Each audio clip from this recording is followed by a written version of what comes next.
तो अपन ने पिछली वीडियो में देख लिया। इससे आगे मुख गुहा में 3 ग्रंथियां पाई जाती है, पैरोटिड ग्रंथि, सबलिंगुअल और मैंडिबुलर। इनमें से अपने जो काम किया है वो है पैरोटिड ग्रंथि। और पैरोटिड जो ग्रंथि है वो सांप में जहर का काम करती है, यानी सांप में जो जहर बनता है वो कौन सी ग्रंथि में बनता है? पैरोटिड ग्रंथि में। अब इसके बाद एंजाइम कौन कौन से पाए जाएंगे? 2 एंजाइम पाए जाएंगे, टाइलिन और डायस्टेन। ये दो एक तरीके से 2 भाइयों की तरह है, काम एक ही है। तो सगे भाई है जो काम क्या करेंगे? मंड या स्टार्च का पाचन। मंड या वसा क्या होती है? ये अलग से 12th क्लास में चैप्टर है कि मंड या वसा क्या है। पॉलीकार्बोहाइड्रेट श्रृंखला की है मंड या वसा। अब इसको ऐसे समझ सकते हैं कि अपने देसी जो घी होता है उसमें जो चिकनाहट होती है उसको बोल सकते हैं अपन मंड या वसा। उसका जो पाचन करेंगे वो कौन कौन से एंजाइम करेंगे? टाइलिन और डायस्टेज, यानी चोकर का पाचन करना। लाइसोजाइम जीवाणुनाशी। जब बच्चे छोटे होते हैं तो मिट्टी में खेलते हैं और उनको कोई मिठाई मिल जाती है तो वो मिट्टी के हाथों से ही खा लेते हैं उसको, तो उसकी जो सफाई करने का काम करेगा वो कौन करेगा? लाइसोजाइम। तो लाइसोजाइम एंजाइम कब पाया जाता है? मुख गुहा। एक लाइसोजाइम और पाया जाएगा, एक लाइसोजाइम यहाँ भी पाया जाता है। लाइसोजाइम एंजाइम तो हो गया।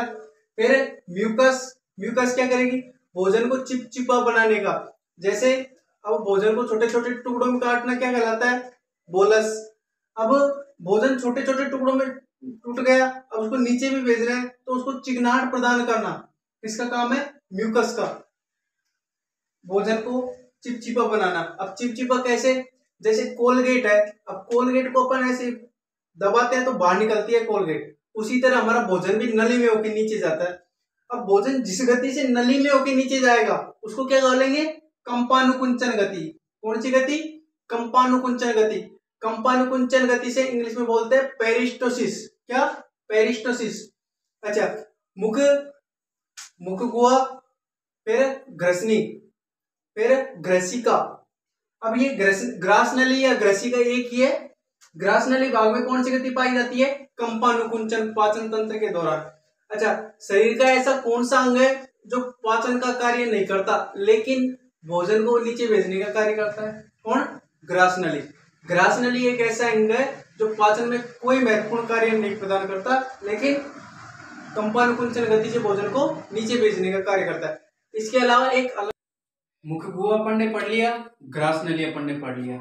आमाशय को अपन को अलग से पढ़ना है क्योंकि इसका क्वेश्चन अलग से बनता है और पाचन तंत्र में बनता है। इसके अलावा आमाशय के क्या कार्य है वो लास्ट में बता दूंगा। आमाशय और नया जो सिलेबस है उसके अकॉर्डिंग इसको काट सकते हैं कि 3 भागों में बटा होता है आमाशय, उसके अकॉर्डिंग बता रहा हूं। अगर 3 भागों में नहीं बांटते हैं आमाशय को तो ये जो पूरी थ्योरी है इसको भागों में नहीं बांटनी, क्यों लिखनी है अपन को। आमाशय, अच्छा, ग्रास नली से जो भोजन जाएगा कहाँ जाएगा? आमाशय में। अब आमाशय को 3 भागों में बांट दिया, कार्डियक, फंडिक और पाइलोरिक।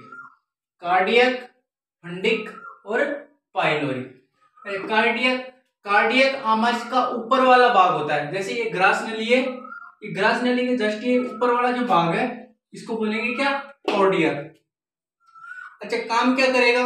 इसमें जठर ग्रंथि पाई जाती है जिनके द्वारा कौन सा अम्ल स्रावित होगा? HCl अम्ल। कौन सा अम्ल स्रावित होगा? HCl अम्ल। यानी भोजन को अम्लीय माध्यम प्रदान करने का कार्य कौन करेगा? कार्डियक भाग या आमाशय भोजन को अम्लीय माध्यम प्रदान करने का कार्य करता है। फिर दूसरा जीवाणुनाशी। मान लो मुख गुहा में पूरी तरह जीवाणुओं का विनाश नहीं हुआ तो दोबारा विनाश कहां पर होगा? यहाँ पर। और जीवाणुओं का विनाश करने के लिए कौन सा एंजाइम काम में आता है? लाइसोजाइम, वो यहां भी पाया जाएगा। कौन सा एंजाइम? लाइसोजाइम। फिर भोजन को छोटे छोटे टुकड़ों में तोड़ना। भोजन को टुकड़ों में तोड़ना क्या कहलाता था? बोलस। और भोजन को और छोटे टुकड़ों में तोड़ना क्या कहलाता है? काइम। ये क्वेश्चन पूछा हुआ है। भोजन को छोटे छोटे टुकड़ों में तोड़ना बोलस कहलाता है और छोटे टुकड़ों में तोड़ना क्या कहलाता है? काइम कहलाता है। ये किसके काम हो गए? कार्डियक भाग। फिर अगला जो आमाशय का भाग आता है वो है फंडिक। फंडिक काम क्या करेगा? फंडिक में कांटानुमा संरचना पाई जाती है।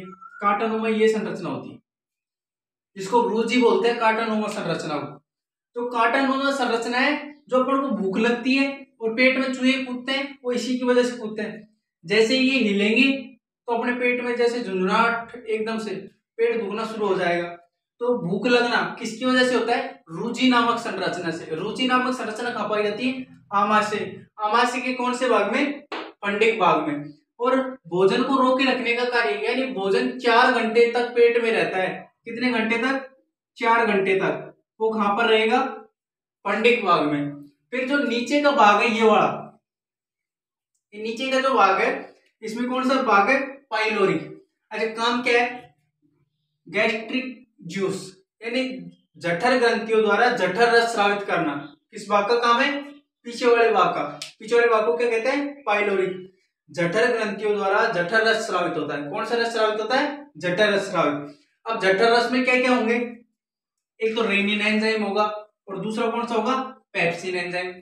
काम क्या है? रेनिन एंजाइम दूध को दही में बदलने का काम करता है। क्या? दूध को दही में बदलने का काम। अच्छा, अब जैसे ही हम बड़े होते जाते हैं, मान लो हम 50 की एज में पहुंच गए तो वयस्क कहलाएंगे। 50 की एज के बाद रेनिन एंजाइम नहीं पाया जाता और हमारा पाचन तंत्र भी कमजोर हो जाता है। दूध में जो प्रोटीन पाई जाती है वो है रेनिन प्रोटीन।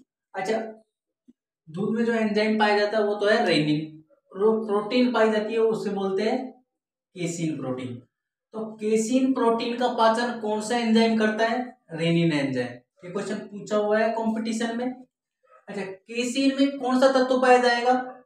कैल्शियम और फास्फोरस। जब अपन डॉक्टर के पास जाते हैं तो डॉक्टर कहता है कैल्शियम की कमी है, दूध पिया करो। क्यों? केसीन प्रोटीन पाया जाएगा। केसीन प्रोटीन में क्या पाया जाएगा? कैल्शियम। और दूध में कौन सी प्रोटीन? कैल्शियम। इसीलिए कहता है कि दूध पिया करो। अब बड़े आदमियों में क्या होता है? जैसे 50 की एज में पहुंच गए तो ये रेनिन ही हट जाता है, रेनिन ही खत्म है। तो क्या करेगा? डॉक्टर सीधी कहता है बाबा दही पिया करो, दही से ही मिल जाएगा जो मिलना है। इसीलिए इसका लफड़ा ही खत्म है। अगर कच्चा दूध अपन पीते हैं तो उससे ज्यादा कैल्शियम प्रोटीन मिलती है अपन को। इसलिए कच्चा दूध, एक बकरी का दूध, ये बहुत ज्यादा सेहतकारी है। क्यों? क्योंकि उनमें कौन सी प्रोटीन ज्यादा होती है? केसीन प्रोटीन अधिक होती है। एक प्रोटीन का पाचन कौन से एंजाइम द्वारा होता है? पेप्सिन एंजाइम द्वारा। प्रोटीन को किस में बदल देता है? पेप्टोन में। प्रोटीन का कई बार पाचन होगा, ध्यान से सुन लेना, प्रोटीन का कई बार पाचन होगा और अलग अलग चीज में बदलेगा। तो प्रोटीन को खासतौर से याद रखना है। और क्वेश्चन पूछेगा तो यहीं से पूछेगा कि प्रोटीन को पेप्टोन में कहां पर बदला जाता है? आमाशय में बदला जाता है। प्रोटीन को पेप्टोन में बदलने वाला एंजाइम कौन सा है? पेप्सिन एंजाइम है। अब आमाशय के कार्यों की बात आती है। आमाशय का कार्य पहला है भोजन को सड़ने से बचाता है। 4 घंटे तक अगर पेट में भोजन रहेगा तो सड़ जाएगा, तो पहली बात तो सड़ने से बचाएगा। दूसरा, ये आमाशय की जो परत है, एक क्वेश्चन यहां से बनाया हुआ है कि आमाशय की जो परत होती है HCl अगर आमाशय की परत द्वारा स्रावित होता है तो HCl जलन होती है? और वो जलन, अगर इसमें गैस बन रही है तो गैस का मतलब हो गया जलन, पेट में जलन होना, गैस को बोलते हैं। इसका इलाज क्या है? इनो, MgOH2 का उल्टवाइस, इसको बोलते हैं इनो। जो 2 मिनट की चुस्की, यही है वो। डॉक्टर बताता है कि इनो लेना, पानी, 1 गिलास पानी में घोल के पी लो, गैस खत्म हो जाएगी। ये सब कहने की बात है, कोई गैस खत्म नहीं होती, कोई थोड़ा बहुत फर्क पड़ता होगा। MgO, मिल्क ऑफ मैग्नीशिया बोलते हैं इसको। क्यों? MgOH2, यानी ये है क्या? क्षार। और क्षार जब अम्ल में मिलेगा तो एक उदासीनीकरण अभिक्रिया पड़ी होगी। अम्ल और क्षार अभिक्रिया करते हैं तो उसे उदासीनीकरण अभिक्रिया कहते हैं। तो ये क्या हो जाएंगे? आपस में उदासीन हो जाएंगे। उदासीन हो जाएंगे तो ये जलाएगा नहीं पेट को, ठीक है? उसका कारण तो ये हो गया।